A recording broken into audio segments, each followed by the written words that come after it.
Hello beautiful people, welcome back to another video solution of another beautiful question asked by IIT JEE this year on your own YouTube channel Spectrum. So आइए साथ में सवाल को देखते हैं, समझते हैं और सॉल्व करते हैं। सवाल सॉल्व करने के पहले आप लोग सवाल पढ़ के तो समझ ही गए होंगे कि ये वेव ऑप्टिक्स का मेलस लॉ का सवाल है। सो इससे पहले कि हम लोग इस सवाल को अप्रोच करें, हमें ये जानना ज़रूरी है कि मेलस लॉ होता क्या है। तो आइए समझते हैं व्हाट इज़ मेलस लॉ। तो मेलस लॉ कहता है कि मान के चलिए दो पोलराइजर्स हैं और वो लोग आपस में कोई एक एंगल बना रहे हैं, लेट्स से कि थीटा बना रहे वो लोग आपस में, ठीक है। और उन पे अगर लाइट फॉल करे, अच्छा अब ये जो लाइट है वो दो नेचर की हो सकती है, एक पोलराइज लाइट हो सकती है और एक अनपोलराइज लाइट भी हो सकती है। तो लेट्स से कि हम लोग यहाँ दो कंडीशंस इसी बेसिस पे बना लेते हैं कि पोलराइजर्स पे किस नेचर की लाइट फॉल कर रही है। सो पहला केस हम लोग अज्यूम कर लेते हैं कि पोलराइज लाइट फॉल कर रही है पोलराइजर्स पे। तो लेट्स से कि यहाँ पे दो पोलराइजर्स रखे हुए हैं और उनमें आपस में, जैसा कि आप लोग देख सकते हैं, एंगल जो है वो थीटा है। ये जो पोलराइजर है पहले वाले से थीटा एंगल पे टिल्टेड है, ठीक है। अच्छा अब लेट्स से कि पहले वाले पोलराइजर पे ये जो लाइट फॉल कर रही है उसका इंटेंसिटी लेट्स से कि कह देते हैं कि I0 है और ये पोलराइज लाइट है, ठीक है। इतना ध्यान में रखें क्योंकि हम लोग अभी पहला वाला केस देख रहे हैं। अच्छा अब ये इसकी इंटेंसिटी अगर I0 है तो अगर ये पहले वाले पोलराइज़र से पास करेगी तो इसकी इंटेंसिटी फर्स्ट पोलराइज़र के कारण चेंज नहीं होगी, ठीक है। तो इसकी इंटेंसिटी इससे पास होने के बाद अभी भी I0 ही रहेगी, मगर जब ये दूसरे वाले पोलराइज़र से पास करेगी जो कि पहले वाले पोलराइज़र से थीटा एंगल पे टिल्टेड है, तो इसकी इंटेंसिटी चेंज हो जाएगी और लेट्स से कि कह देते हैं कि इसकी इंटेंसिटी I हो गई, I डैश हो गई, ठीक है। अच्छा अब ये I डैश जो है वो अकॉर्डिंग टू मेलस लॉ किसके बराबर होगी? ये I डैश जो है वो I dash will be equal to I0 जो कि इनिशियल इंटेंसिटी थी कॉस स्क्वायर थीटा। इतना समझ गए आप लोग? तो ये है मेलस लॉ का इक्वेशन, ठीक है। मतलब अगर एंगल जो है वो 45 हुआ तो इंटेंसिटी दूसरे वाले पोलराइज़र से निकलने के बाद I0/2 हो जाएगी, और अगर थीटा जो है वो 60 डिग्री हुआ तो I0/4 हो जाएगी, क्योंकि कॉस स्क्वायर है ना, तो I0/4 हो जाएगी, ठीक है। तो ये था फर्स्ट केस पोलराइज लाइट के कारण, एकदम सस्ता सा सुंदर सा, ठीक है।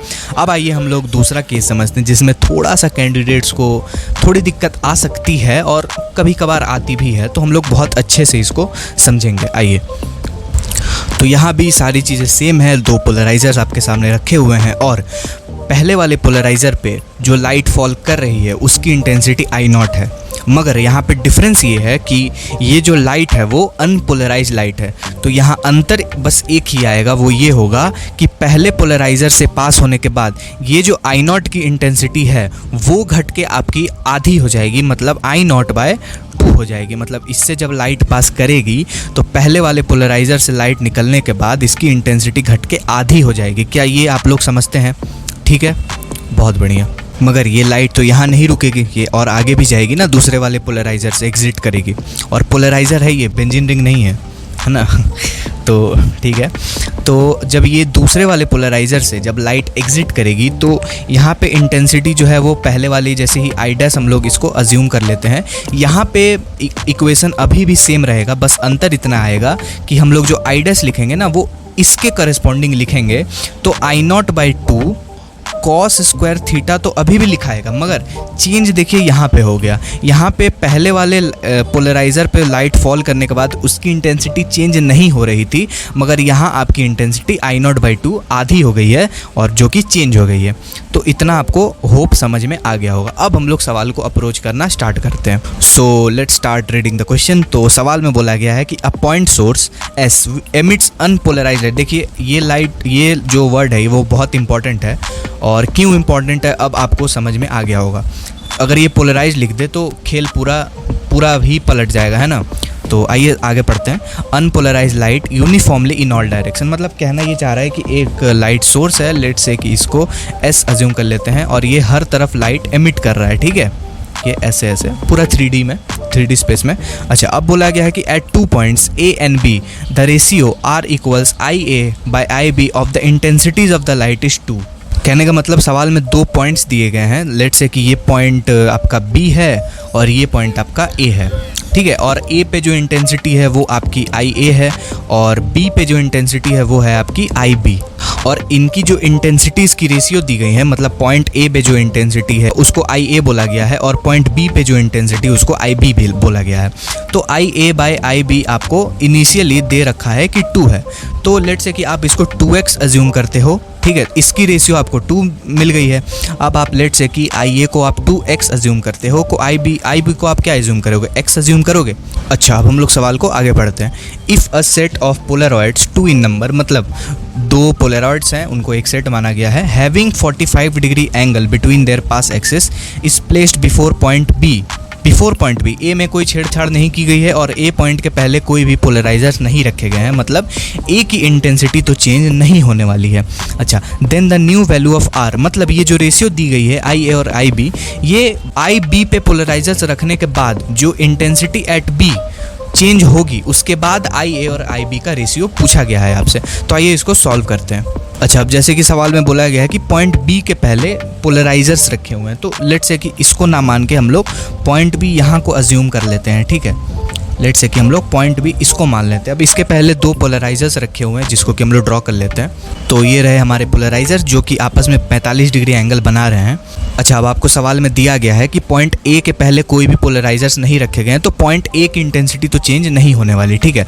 तो अगर हम लोग इसको 2x और x माने, वैसे हम लोग क्या करते हैं कि ये रेशियो पूछा गया है तो x तो बाद में कट ही जाने हैं। तो लेट्स से कि हम लोग आई ए और आई बी जो है वो आपका 2:1 है, तो आई ए को हम लोग 2 मान लेते हैं और आई बी को हम लोग करस्पॉन्डिंगली 1 मान लेते हैं, ठीक है। अच्छा, आई ए तो आपकी बाद में 2 ही रहनी है क्योंकि आई ए की इंटेंसिटी चेंज नहीं होगी। क्यों? क्योंकि उसके पहले कोई पोलराइजर्स नहीं रखे गए हैं। आई बी की इंटेंसिटी चेंज होगी क्योंकि पोलराइजर्स रखे हुए हैं, ठीक है। अच्छा, अब इस सोर्स ऑफ लाइट से जब इस पे लाइट फॉल करेगी तो जैसा कि हमने आपको समझाया कि ये अनपोलराइज लाइट है, तो इसकी इंटेंसिटी घट के आधी हो जानी है, ठीक है। तो आप इसकी इंटेंसिटी आधी कर दो तो ये हो जाएगी आपकी I0/2, ठीक है। अच्छा, अब जब ये जो लाइट है वो पॉइंट बी को रीच करने के पहले इस पोलराइजर से भी पास करेगी, तो यहाँ पे इंटेंसिटी लेट से कि आई डैश हो गई, तो इस आई डैश को आप कैलकुलेट कर लो मेलस लॉ से। आई डैश आपका हो जाएगा I0/2 cos स्क्वायर 45 डिग्री, तो ये आपका आ जाएगा I0/4। तो आई डैश आपका आ गया I0/4, ये आपका I0/4 आ गया ना, ठीक है। तो आई डैश आपका मतलब आई बी जो नया वाला आई बी है इंटेंसिटी एट पॉइंट बी, वो आपकी I0/4 आ गई। और I0 को हमने पहले क्या माना हुआ था, I0 को पहले हमने 1 माना हुआ था, तो लेट्स से कि ये आई बी डैश जो है वो 1/4 के बराबर है, ठीक है, क्योंकि 1 माना था हमने और I0 तो आपकी 1 के बराबर है। अच्छा, अब आपको न्यू रेशियो पूछा है, मतलब R जो है वो R की वैल्यू आपको पूछी गई है। तो R यहाँ पे इनिशियली क्या थी, IA/IB थी, तो आपको वापस से IA और IB का रेशियो निकालना है। तो आप निकाल दो, कोई दिक्कत तो अब होगी नहीं। IA आपका अभी भी 2 ही रहेगा और IB आपका चेंज होकर 1/4 हो जाएगा, तो ये 4 आपका ऊपर चला जाएगा और ये 8 आपका आंसर आ गया। देखो कितना आसान सा सवाल है, IIT ने पूछा है। अगर आप कंसेप्चुअली क्लियर हो तो आप किसी भी टाइप का सवाल आपसे पूछे, कैसा भी एग्जाम हो, आप फोड़ दोगे, है ना। So this was about the video guys, hope you have like the solution. और अगर आपको सॉल्यूशन पसंद आया हो तो don't forget to hit the like button, और साथ ही अपने दोस्तों को भी शेयर करें, अपने मेट से भी शेयर करें, जिससे कि उन्हें भी फ़ायदा हो। और साथ ही अपने कमेंट्स के साथ साथ हमें सजेशंस देते रहें कि अभी तो जैसे क्वेश्चन सीरीज चल रहा है, तो अगली वीडियो कौन से टॉपिक पे होनी चाहिए, कौन से टॉपिक में आपको दिक्कत है, परेशानी, अपने डाउट्स, अपने जो भी आपको पूछने हैं, आप ज़रूर कमेंट में अपने सजेशंस और अपने डाउट्स रखें, हम ज़रूर से उस पर रिप्लाई करेंगे। And lastly, don't forget to subscribe to our channel and also press the bell icon so that you get notified every time we upload a new video.